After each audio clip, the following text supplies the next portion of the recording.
For Jake Paul, I'm thinking this boy can't be so stupid. Maybe he's the guy that all of a sudden believes in all his own hype. And boxing is the only sport you can't play at. Because you play at that, you get knocked out.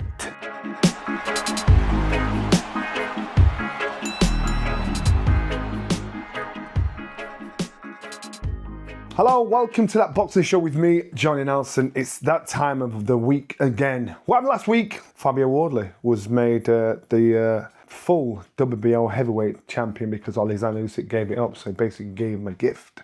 I don't think Fabio will feel like he's a champion until he actually gets in the ring and beats a challenger for it. I think most fighters, if they're honest with you, they'll never feel a fully fledged champion until they actually fight for it. So giving him on paper. Good on you, Fabio. Onwards and upwards. And let's see how you are in deep waters. So far, so good. Anthony Yarde, he boxed Benavides for the WBC light heavyweight title. Anthony Yarde, you know what? Lions in the camp. This boy's got such a big heart. His appetite, his enthusiasm to our sport is ridiculous. Gone in there with Benavides, who scored his first light heavyweight stoppage win in the defence of that WBC title. And he was fast, he was sharp, it was competitive for the first few rounds, but slowly but surely started to get, he was just a bit too, one step ahead of Anthony Yarde. And he got the job done. For Anthony Yarde, he showed his toughness. It just seems that whenever he steps out of his class, he gets exposed. It sounds like he's a slant on his boxing ability, isn't it? I think he's an honest pro, a lovely guy. And he's going to go in there and give it his all. So he doesn't cut corners. He tries his best, and his best wasn't good enough. Benavides retains his WBC title at light heavyweight and gets his first light heavyweight knockout. Also on the chief support was Devin Haney against Junior. Now Devin Haney won on points. Again, that was another competitive fight. Norman Jr. He held his home at parts. Devin Haney, his movement, his speed, his variety was a little bit too much for Norman Jr. But Norman Jr., what did he do? Stuck it out. I didn't think he'd reach the final bell, but he did. And I thought it was a good competitive bout. So all in all, it was pretty good. Last week, as we spoke, and I said, hey, Eddie Hearn will be talking about AJ and Jake Paul. It's not going to happen. I still think somewhere it's not going to happen. Mr. Hearn, he did it. He announced it December the 19th down in Miami.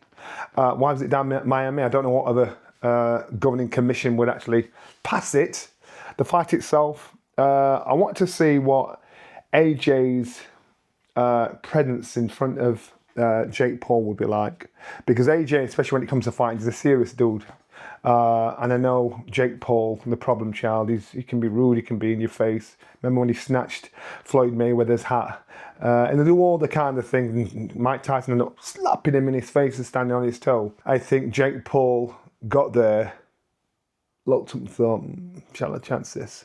Now, there's still time. There's still time to try and see if the problem child comes out with any foolishness, but we'll see. For AJ, I'm stuck in between because nobody on this green earth would actually turn down 50, 60 million to fight Jake Paul. And people that don't like this will probably watch it because they want to see Jake Paul getting knocked out. So what's it say about AJ and what's it say about Jake Paul? I think I was thinking upside down. For AJ, I thought, Mama's cashing out. He's cashing out because he's going down this mimic line. But I thought, in reality, is he? Realistically, he's thinking, you know what? This big mouth YouTuber stroke boxer has the cheek to call me out. I'd be pissed off at that, if I'm honest with you. I'd be upset if I was AJ, thinking, that's disrespect, man. You think you can deal with me?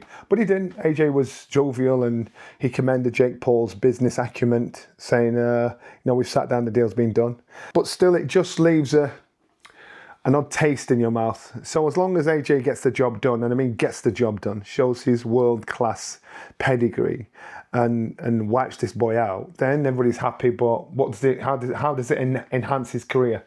The only way it enhances his career is financially. That's it. No other way. There's no props from beating Jake Paul, apart from saying, thank God you shut him up. For Jake Paul now, I got to give this boy props because he now has our attention and the whole world is talking about Jake Paul. I want to say a big thanks to our sponsors, Bet Goodwin, for supporting That Boxing Show. Now, if you're interested in having a little flutter, or as I call it after my dad, Benji's Bets, Bet Goodwin's the place to be. Check out Bet Goodwin using the QR code on the screen.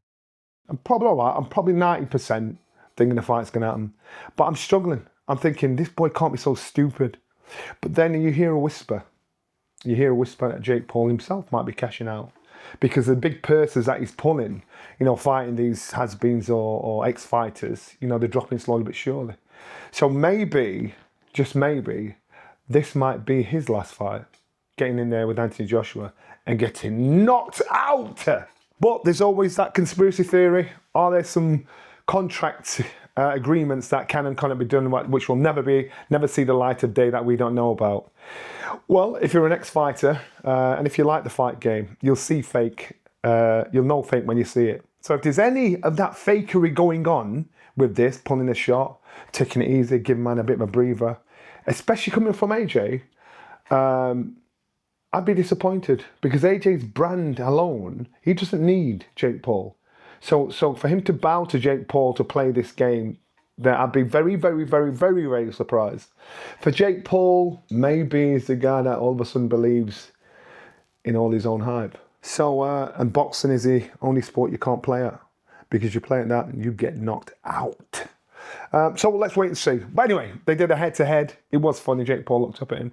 Anthony Joshua, hat cocked, talking to Jake Paul. And Jake Paul, I was listening to what he said. I'm like, I want to see how you react to this boy. I think Jake Paul's mouth has been far too sharp for Anthony Joshua to deal with. So AJ's got to either laugh him down or keep his serious head on.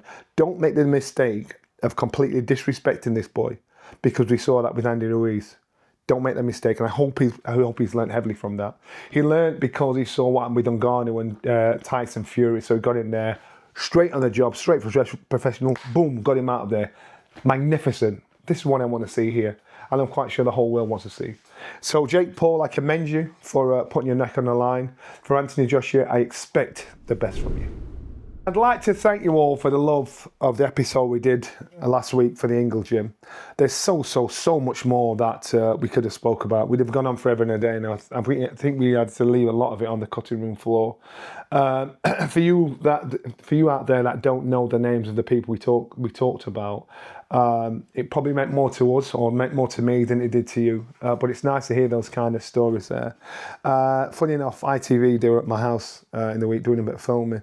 And man, I brought some archive down back in the day, and oh my goodness, number one, my teeth are crooked.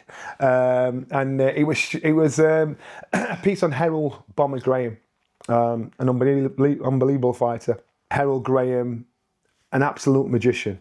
If you saw him with your bare eyes in the gym, you thought, wow, this guy's out of this world.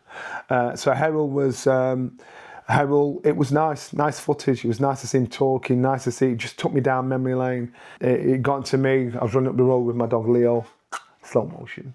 It was all right, man. It was all right. And then my mum dropped up. I've got a lump in my throat. Mama's playing it and he's talking to him. I thought, I know what they do.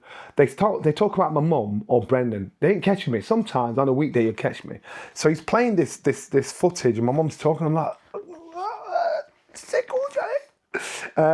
But I got through it, and it was just nice to see and turn back time. And so I want to say a massive thank you to all the people out there that showed the love for that episode. We could have spoke so much more. That little diamond, John Buster Keaton.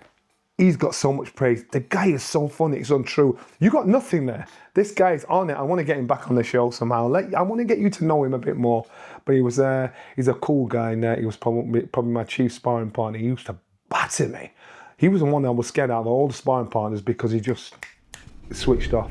Now, this week's guest. Little off key, do you think? Not really. Ebony Bridges. When you see this, you will have a different opinion, a different view of Ebony. Ebony, she's a lovely girl. Got a potty mouth, but she's a lovely girl. She touches on her relationship with Kel, and obviously she hit the headlines when Kel was saying, this woman saved my life.